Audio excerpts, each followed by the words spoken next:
Hello, and welcome to Ricardo's review, a literary analysis of The Kite Runner, a novel by Khaled Hosseini. Amir and his father, Baba, live in 20th century Kabul, Afghanistan, with their servant Ali and his son, Hassan. Amir's mother, Sophia, isn't around because she died giving birth to Amir. Amir and Hassan grow up together and become very close, but financial class, race, and religious differences are always wedging them apart. Amir and his father had a very cold relationship, but were able to connect through the sport of kite running. Amir and Hassan compete together and win a local tournament, but become separated during the celebration. That night, Hassan is raped by Asef, a sadistic bully. Amir has an opportunity to help Hassan, but can't bring himself to move. But this raping leads to Hassan and Ali to leave Kabul, just before Amir and Baba will have to leave Kabul as well due to a war with Russian invaders. Amir and Baba flee to America, where they are culturally shocked and must adapt to a new home. They spend days at a local market with other Afghanis, where Amir meets his future wife. After years of settling down in America, and Amir becoming a successful writer and losing Baba to a battle with cancer, Amir is called by an old family friend, Rahim, who informs him that Hassan was killed by the Taliban, who has taken control of the country and have created a widespread poverty. Also, that Hassan had a son, Sohrab. Amir can't contain his guilt for being the reason Hassan left over 2 decades ago, and travels back to Kabul and confronts Asef, who is the leader of the Taliban at this point, and takes Sohrab out of harm's way and back to the USA. Literary devices used in the book. There's 4 of them. Ones I chose were imagery, foreshadowing, symbols, and metaphors. Let's get to the first one, foreshadowing. In chapter 7, the quote is, "It was warm and sunny, and the lake was clear like a mirror, but no one was swimming because they thought a monster had come into the lake, and it was swimming at the bottom, waiting. So everyone is scared to get in the water, and suddenly you kick off your shoes and take off your shirt.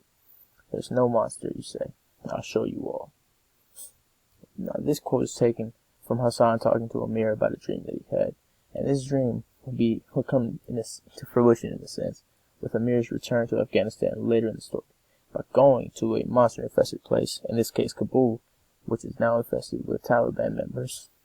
He is showing us all, and himself, that he's not a coward for fleeing back whenever he was a child with his father, and he came back to confront his demons, in this case Asef.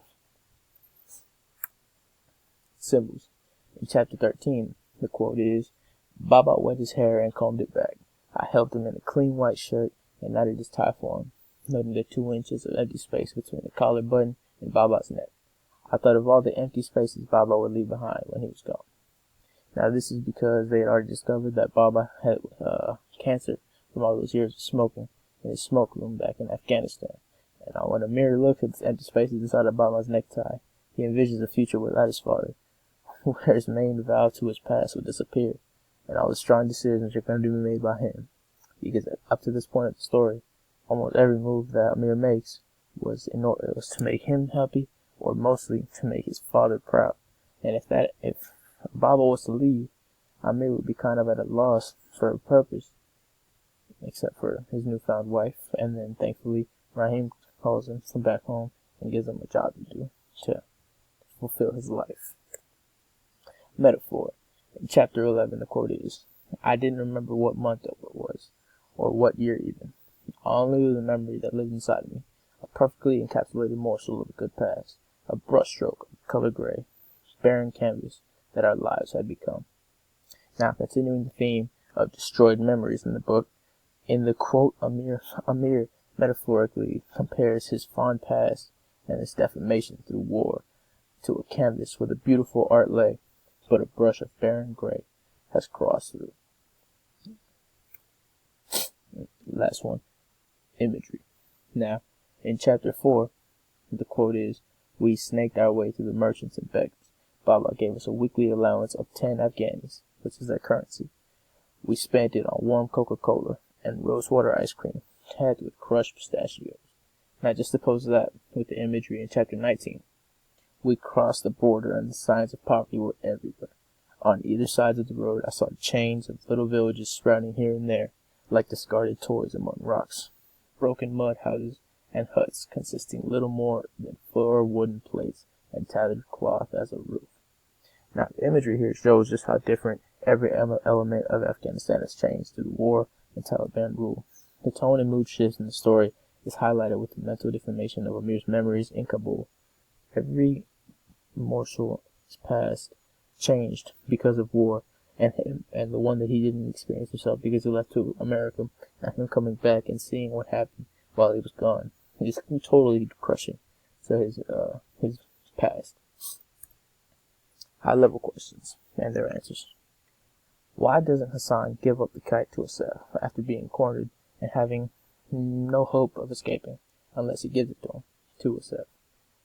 Now, the bond that Hassan sees between him and Amir is the tightest brotherhood imaginable, and when Hassan tells Amir that he will run his winning kite for him, the kite must be retrieved by any means.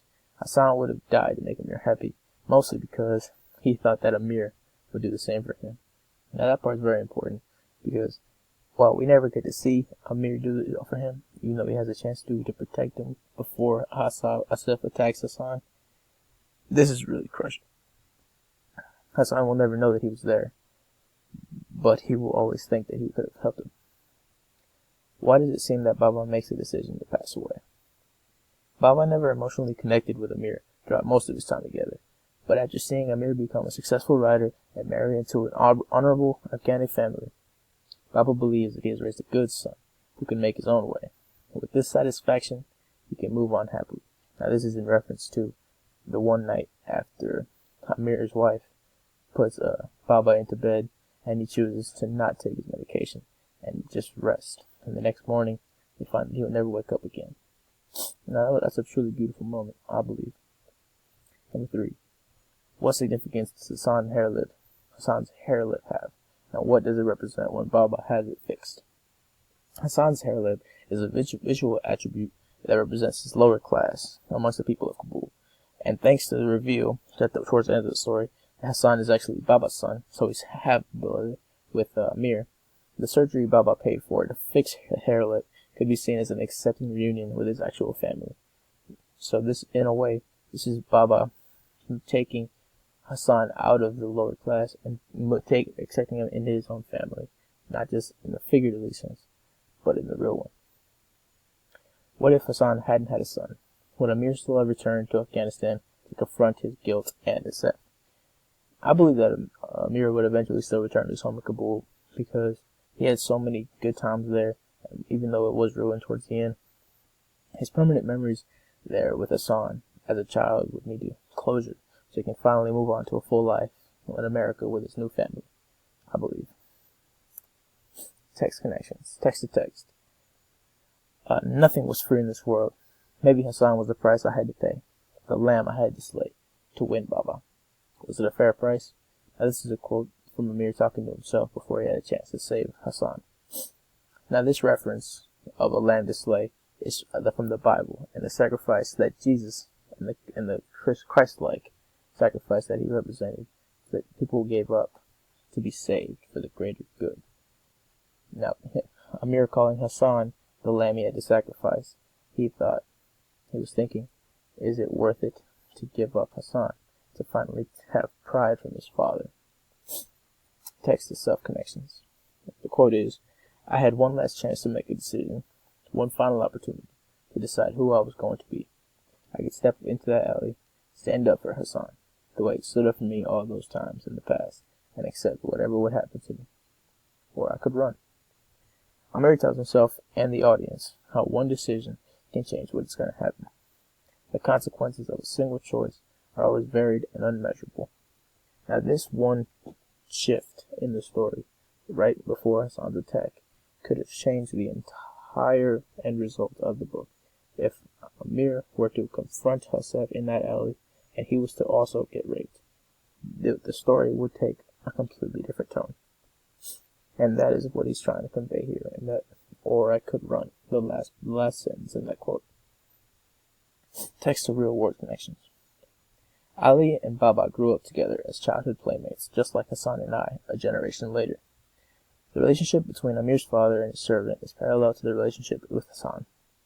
This text displays how oftentimes in the real world, history repeats itself. The added example of President Lincoln and President Kennedy's assassinations being exactly 100 years apart fortifies this idea, especially when it comes to evil and malicious history. Setting. The story begins in the peaceful Kabul, Afghanistan for the first couple decades in the 1960s. However, Kabul is then thrown into war with Russia, who is subsequently taken over by radical Islamic terrorist organizations, mostly the Taliban, who are the largest ones. Amir and his father then moved to California, USA, as refugees, and they are culture shocked at first, but assimilate well into American culture, or at least Amir does. Baba has his restrictions. However, they frequent an Afghani market to stay close to their roots, which works out well because that's where they meet people from their homeland and find Amir's future family. My favorite quotes. First quote is, "It always hurts more to have and lose than not have at all." Now this quote is kind of a cliche. It's a parallel to, it's better to have loved and lost than to never have loved at all, which is why I like this so much, because it's one of my favorite quotes. Because I think it would be much more worth it to have someone in your life that you care for and appreciate than just live your life alone and never really have anyone to share something with. The next quote is, "That's the thing about people who mean everything they say. They think everyone else does too." Now I really like this quote because this is a real insight into what Mir thinks of Hassan. He recognizes that Hassan is different than him. He even recognizes with this quote that Hassan is better than him because he sees that he means everything he says. And Asif secretly understands that he never ever, but he almost never means what he says, especially when he talks to Hassan or Baba. The next quote is, "That's the real Afghanistan, Agasipi, Sahib. That's the Afghanistan I know. You've always been a tourist here. You just didn't know it."